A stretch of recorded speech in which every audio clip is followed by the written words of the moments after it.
এই জন্য জাহান্নামের ঠিকানা। ও আল্লাহ, ও মাদের পাড়ার বাবাজিরা, জান্নাতে যদি যেতে চাও প্রথমে নামাজি হয়ে যাও, 2 নম্বর মিসকিনকে খানা খাওয়াও।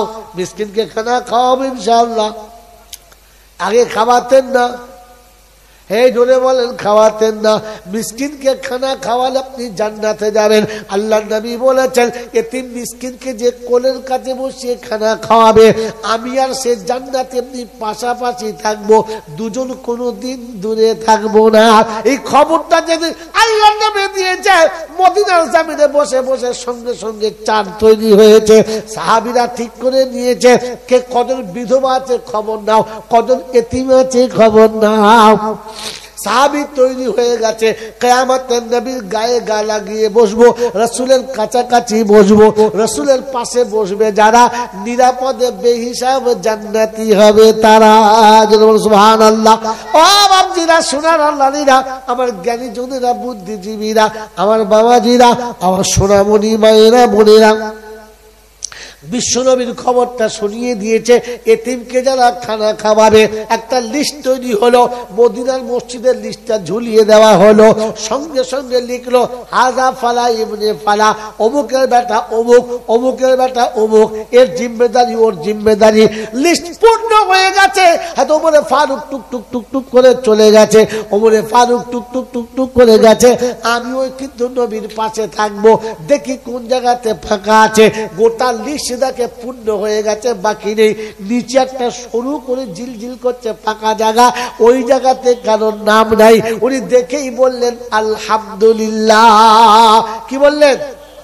গরিবকে খানা খাওয়াতে হবে, বললেন আলহামদুলিল্লাহ। আমাদের দেখলে কি মনে হবে? ইন্না লিল্লাহ। হাজি এশার নামাজ পড়ে যদি দেখে মসজিদে বাইরের লোক 2-4টা আছে, মোতোয়াল্লি সুন্নত পড়ে নাই, বাইরে চলে গেল। ইমাম সাহেব চিন্তা করছে, আল্লাহ বাইরের লোক যে কি করি। যে দুটো মেন মুসল্লি সে আগে পালিয়েছে, বই দেবে ঝামাই নতুন লোক করতে পারলে লোক কেটে পাব। আপনি মুসল্লি, আপনার নাম মুসল্লি, সুন্দর না পড়ে পালিয়েছেন মেহমান দেখে। ছি ছি ছি। আল্লাহ নবীর সাহাবী ওমর ফারুক দেখেছেন জায়গাটা খালি, বললেন আলহামদুলিল্লাহ। খবর নিলেন কে? অমুক জায়গাতে বাড়ি, মেয়েটি বিধবা, একেবারে নিঃস্ব, কেউ নেই, ওই বিধবার জিম্মেদারি আমি নেব।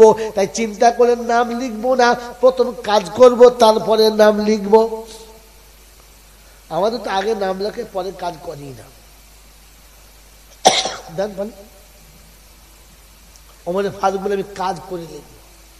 পরের দিন সকাল হলো, ফজরের নামাজ হলো। ফজরের নামাজ যেমনি হয়ে গেছে, ওমর ফারুক নামাজ পড়ে টুক টুক টুক টুক করে চলে গেছে।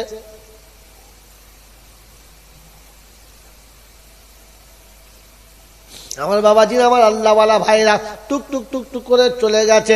ওই ভদ্র মহিলার বাড়ির কাছে গিয়ে দরজার কাছে সালাম দিচ্ছে, আসসালামু আলাইকুম ওয়া রাহমাতুল্লাহি ওয়া বারাকাতুহু। আম্মা জান জেগে আছেন নাকি? ভদ্র মহিলা ভিতর থেকে জবাব দেয়, ওয়া আলাইকুমুস সালাম। কে গো বাবা? সন্তানের মতো মা বলে ডাক দাও। কার বাড়ি ছেলে তুমি? তোমার কি পরিচয় বাবা? এখানে কেন? হয়তো বলে ফারুক বলে, আমি খাত্তাবের বেটা উমর এসেছি। মা, আপনি ঘরে থেকে একটু বাইরে সরে আসেন, আপনার বাসি বিছানাটা একটু তুলে দেব, ঘরটা একটু ঝাঁট দিয়ে দেব, বিছানা পরিষ্কার করে আরেকবার পেতে দেব। আপনার পানির পাত্রটা দিয়ে দিন। আপনার গোসলে কতটা পানি লাগে, আপনার সারাদিনে ব্যবহারে কত পানি লাগে, আপনার তাহারাতের জন্য বাথরুমে কত পানি লাগে, সব পানিগুলো আমি ওমর কাঁধে করে বয়ে বয়ে আপনার ঘরের পাত্রগুলো ভরে দেব। এরপরে ঝোলাটা বার করে দিন। আপনার সারাদিনের সংসারের যা যা খরচা যা যা লাগে একটা লিস্ট বানিয়ে দিন। আমি ওমর ওই বাজার করে দিয়ে আপনার জন্য জন্য পানিটা তুলে দিয়ে, আপনার ঘরটা পরিষ্কার করে দিয়ে, আপনার বিছানা কাঁথা ঝেড়ে দিয়ে, আপনার নোংরা বিছানা কেচে পরিষ্কার করে বাড়ি যাব, এই কাজের জন্য আমি এসেছি। ভদ্র মহিলা বলে, বাবাজি একটু আগে এক আল্লাহর বান্দা এসেছিল, সব কাজগুলো করে দিয়ে একটু আগেই আল্লাহর বান্দা চলে গেল। ফারুক চিন্তা করছি, এত সকাল সকাল কে এলো? আমরা কি বলতাম, যাকগে যাক, তার ভাগ্যে ছিল, সে করেছে, আমি আর কি করব, আমি তো চেষ্টা করেছি। কি বাবা, হ্যাঁ না? ফারুক মনে মনে প্রতিজ্ঞা করলেন, দেখি জিদ যখন করেছি, কাজ যখন করব বলে নিয়ত করেছি, কাজ আমাকে করতে হবে, দেখবো আল্লাহর বান্দা কাল কি করে আসে। এই জন্য বাড়িতে চলে গেলেন আর নিয়ত করলেন আগামী কালের ব্যবস্থা হবে। আমার বন্ধুরা, আমার আল্লাহওয়ালা ভাইয়েরা, আমার জ্ঞানী জনেরা, সুধী মানুষেরা, আমার সোনামণি মায়েরা, বোনেরা, পরের দিনে ফজরের আজান হয়েছে। আল্লাহু আকবার, আল্লাহু আকবার। ওমরে ফারুক বিছানা থেকে উঠেছেন, উঠে ওযু করে 2 রাকাত সুন্নাত পড়ে টুকটুক টুকটুক করে আসছেন আর ভাবছেন, আগে ঘরের কাজটা করে দেব, পরে এসে ফজরের নামাজ জামাতের সঙ্গে আদায় করব। এখন 1 ঘন্টা বাকি ফজরের জামাত হতে, একটু আগে থেকে চলে এসেছে, এসে দরজার কাছে আওয়াজ দিচ্ছে, আসসালামু আলাইকুম ওয়া রাহমাতুল্লাহি ওয়া বারাকাতুহু। বাজান জেগে গেছেন কিনা? ভদ্র মহিলা ভেতর থেকে সালামের জবাব দেয়, ওয়ালাইকুম আসসালাম। কে গো আব্বা? সন্তানের মতো মা বলো, আমার কলিজাটা ঠান্ডা হয়, তুমি কে? বাইরে থেকে আওয়াজ দেয়, আমি খাত্তাবের বেটা ওমর, কাল এসেছিলাম, কাজটা পেলাম না, আজকে কাজটা পাবো বলে আশা নিয়ে এসেছি, আপনি আমাকে ফিরাবেন না? ভদ্র মহিলা জবাব দেয়, বেটা রে, তোর আসার আগে এক আল্লাহর বান্দা এসে সব কাজ করে দিয়ে চলে গেছে। অবাক, আমার আগে আগে ঢোকে কি করে, ও বুঝলো কি করে? ঠিক আছে বেটা, তুমি ডালে ডালে চললে, আমি পাতায় পাতায় চলবো। পরের দিন চিন্তা করছে, আজকে তো আমি ধরবই ধরবো। তাই বাড়িতে গিয়ে চুপচাপ আছে, চিন্তা করছে কি করা যায়। মনে মনে করলেন, ঠিক আছে, সময়ের ওভার ডিউটি করতে হবে। তাই রাতের বেলা এশার নামাজ পড়ে আর বাড়ি গেলেন না, মদিনার মসজিদেই শুয়ে গেলেন। কথা বুঝেছেন বাবাজি? তাহাজ্জুদের আজান হয়েছে, তাহাজ্জুদের আজান হয়েছে। ওমর ফারুক উঠে ওযু করলেন, 2 রাকাত তাহাজ্জুদের নামাজ পড়লেন, আর পরে টুকটুক টুকটুক টুকটুক করে হাঁটতে শুরু করেছেন। দেখি বেটা, তুমি কি করে আজ আগে যাও। ওই গভীর রাতে দরজার কাছে গিয়েছে, আওয়াজ দিচ্ছে, আসসালামু আলাইকুম ওয়া রাহমাতুল্লাহি ওয়া বারাকাতুহু। ভদ্র মহিলা 3 দিন আওয়াজ শুনেছে, খানিকটা মুখস্থ হয়ে গেছে আওয়াজটা। বলছে, বেটা এসেছিস? বলে, হ্যাঁ মা। আজ কাজটা কি করে আগে যায়, আজ আমি কাজ করি, তবে যাব। তো বলছে, বাপ কিছু মনে করিস না, তোর আসার ঠিক পূর্ব মুহূর্তে এক আল্লাহর বান্দা এসে কাজটা করে চলে গেছে, আর কাজ করতে হবে না। ওমরে ফারুক অবাক হয়ে গেলেন, যে এত আগে আসে কি করে, কাজের দরকার নেই, লোকটা দেখে কে, আমাকে হারায় কে সে, দেখে চলে গেলেন বাড়িতে। পরের দিনে এশার নামাজ পড়ে বাড়ি গেলেন না। সত্য জানার জন্য, সৎ পথে চলার জন্য 4টে কুরবানি দিতে হয়। কটা? জোরে বলেন। সৎ পথে চলার জন্য, সত্য জানার জন্য 4টে কুরবানি দিতে হয়। আপনার আমি তো জীবনে একটাও কুরবানি দিই নাই, তো সত্য জানবো কোত্থেকে? প্রথম কুরবানি, এশার নামাজ পড়ে বাড়িতে গেলেন না। আরামের বিছানা, সোহাগের বিবি, দুটোই ত্যাগ করলেন। এশার নামাজ পড়ে টুকটুক টুকটুক করে এসে ওই ভদ্র মহিলার বাড়ির পাশে একটা ছোট্ট ঝোপ আছে, গাছপালা জঙ্গল মতো আছে, ওই আড়ালে চুপ করে বসলেন। রাতের ঘুম নষ্ট করলেন। আর তৃতীয় নম্বর, রাতের শীতে, রাতের যন্ত্রণা, অন্ধকার রাতের মশার কামড় সব সহ্য করলেন। কটা হলো? কটা হলো? একটা বিবির বিছানা, একটা আরামের ঘুম, আর একটা মশা মাছের যন্ত্রণা, আর একটা হচ্ছে খায়ের সাথে নাফসের সব রকমের বাধা ও বন্দনা সব ত্যাগ করে চুপ করে বসে আছে। আল্লাহ কে বান্দা দেখল? চারটে কুরবানি দিয়ে ওমর ফারুক চুপচাপ করে বসে আছে জঙ্গলের ভিতরে। রাত যখন গভীর হয়ে গেছে, গোটা মদিনার মানুষ যখন স্তব্ধ হয়ে গেছে, জনপ্রাণী কোনো সাড়া নেই, কোনো দিকে কোনো আওয়াজ আসে না, একেবারে স্তব্ধ হয়ে চলছে, একেবারে স্তব্ধ অবস্থাটা চলছে। ওই সময় তাকিয়ে দেখে কোন এক যুবক আসছে টুকটুক টুকটুক করে, অন্ধকার রাতে আসছে, হাতে কোনো আলো নেই, নাকের উপর দিয়ে একটা কাপড় বাঁধা, টুকটুক টুকটুক করে এসে দরজায় আওয়াজ দিচ্ছে। যেমনি আওয়াজটা দিয়েছে, দুটো আওয়াজ দিতে দেরি দরজাটা সাট করে খুলে গেছে। প্রতিদিন এই আওয়াজ দেয় আর খুলে যায়, আজও খুলে গেছে। যেমনি দরজাটা খুলে গেছে, আর হাতটা আগের দিকে করেছে। ওমর ফারুক পিছন দিক থেকে এসে লাফিয়ে সামনে পড়েছে, আর সঙ্গে সঙ্গে জামার কলারটা ধরে জিজ্ঞাসা করছে, আল্লাহর বান্দা মুখ খোল, কে তুই? মুখটা খোল, কে তুই? ও যুবক কোনো মতে মুখ খুলবে না, খালি ছাড়িয়ে পালাবার চেষ্টা করছে। তোমার বলছে, শোন, আমার হাতে যখন পড়েছিস মরণ তোর ফাইনাল, হয় মুখ খোল, আর তা না হলে মরার জন্য তৈরি হয়ে যা, কিচ্ছু করার নেই। ঝটকা ঝটকি চলছে দুজনার। এই ঝটকা ঝটকি করতে করতে মুখের কাপড়টা সট করে খুলে গেছে। যেমনি মুখের কাপড় খুলে গেছে, ওমর ফারুকের হাতে তরবারি পড়ে গেছে, আর দুধের বাচ্চার মতো টুক করে পায়ের কাছে বসে ক্ষমা চাচ্ছার বলছে, আমিরুল মুমিনিন, আমার অন্যায় হয়ে গেছে, আপনি আমাকে মাফ করে দিন। কারণ এই কাপড়ের আড়ালে যুবকটা আবু বকর সিদ্দিক রাদিয়াল্লাহু তাআলা ছিলেন। কথা বুঝে আসছে বাবাজি? সিদ্দিক আকবর বললেন, ভাই শোনেন, আপনার জায়গায় আমি হলে এটাই করতাম, এতে ক্ষমা চাওয়ার কিচ্ছু নেই, আমি আপনাকে কিচ্ছু মনে করি না, ছেড়ে দিলাম।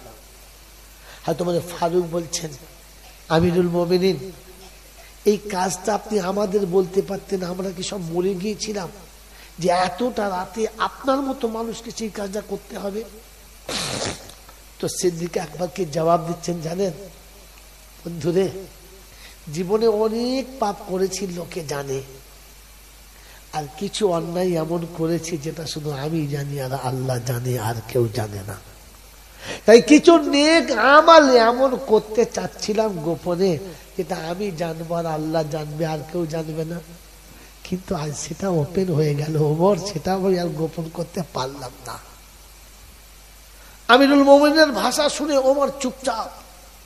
তবে ওমর ছাড়ার পাত্র নয়, জিজ্ঞাসা করছে, আমিরুল মুমিনিন, এটা মেনে নিলাম, তবে আমার একটা কথা কৌতূহল মনের কোণে যদি বলতেন। বলে কি?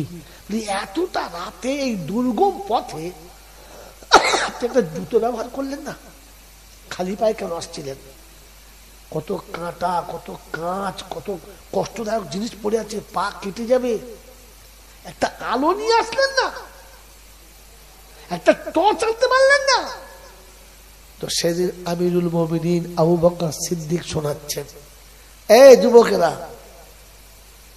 আবু বকর সিদ্দিক সেদিন শোনাচ্ছিলেন, বন্ধু, আমার দেশের মানুষ খুব গরিব, সারাদিন কষ্ট করে মেহনত করে দুটো পয়সা কামিয়ে এনে দুমুটো খেয়ে আরামে বেচারা ঘুমাচ্ছে। আমি সিদ্দিক আকবর যদি জুতো পরে আসি আর আমার জুতোর আওয়াজে কোনো গরিবের যদি ঘুম ভেঙে যায়, আমি কিয়ামতে কি জবাব দেবো আল্লাহর কাছে, সেই ভয়ে জুতো ব্যবহার করি না।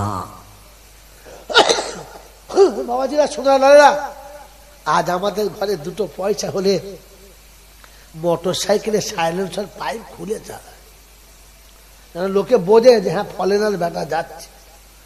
কি গো, ভুল বলবো না ঠিক বলবো? বাবাজি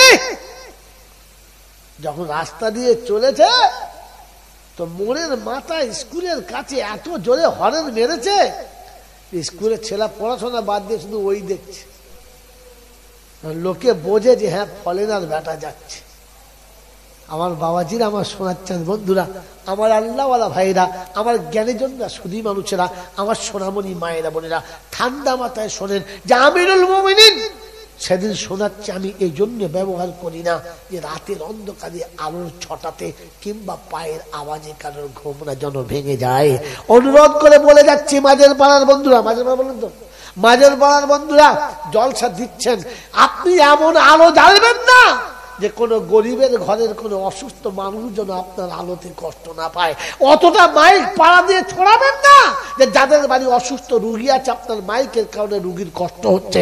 আপনার মাইকের কারণে কোনো গরিব কাল সকালে না খাটলে খেতে পাবে না, তার রাতের কানের কাছে এত জোরে মাইক চালিয়েছেন যে সে রাতে ঘুমোতে পারলো না। কাল দিনে কাজের কষ্ট হলে আপনাকে তার পাপের ভাগ দিতে হবে, নেকি পাবেন না। কমের পয়সা দিয়ে জলসা দিচ্ছেন আর 63 মাইল পর্যন্ত মাইক দিয়েছেন, কোন লজ্জায়? এই লোকটা তো শোনার কথা ছিল, গায়ের লোক তো শোনার কথা ছিল না। উনি জলসা শুনবেন না, ঘরে বসে আছেন, তার বাড়ির সামনে মাইক দিতে হবে। আর আপনি কি মনে মনে করছেন নেকি পাবেন? আমার আল্লাহওয়ালা ভাইরা, জ্ঞান সুধী মানুষরা, কোন গরিব কাল সকালে সে মাঠে না কাজ করলে তার সংসার চলবে না, মাঠে না কাজ করলে তার গাছপালা বাঁচবে না, কিন্তু সারা রাত তার কানের কাছে মাইক চলার কারণে সে আরামে ঘুমাতে পারলো না। তার যে কষ্ট হলো, এই মুমিনের কষ্টের জিম্মেদারি কে নেবে?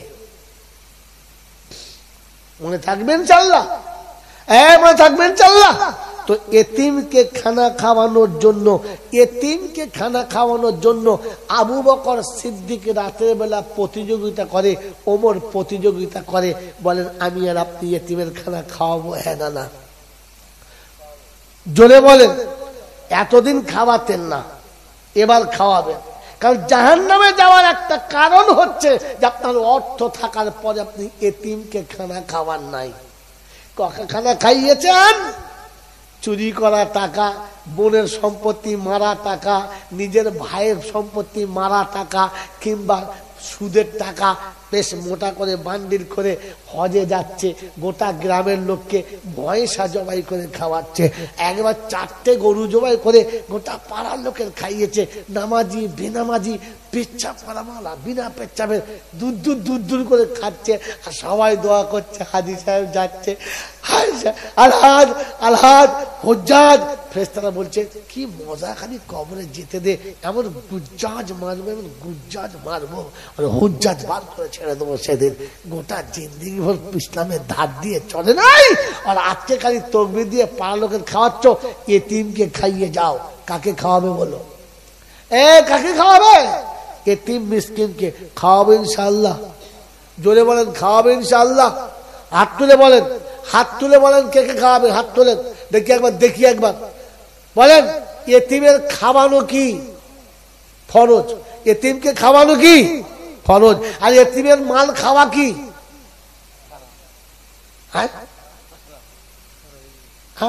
ধরা পড়ে গেছে।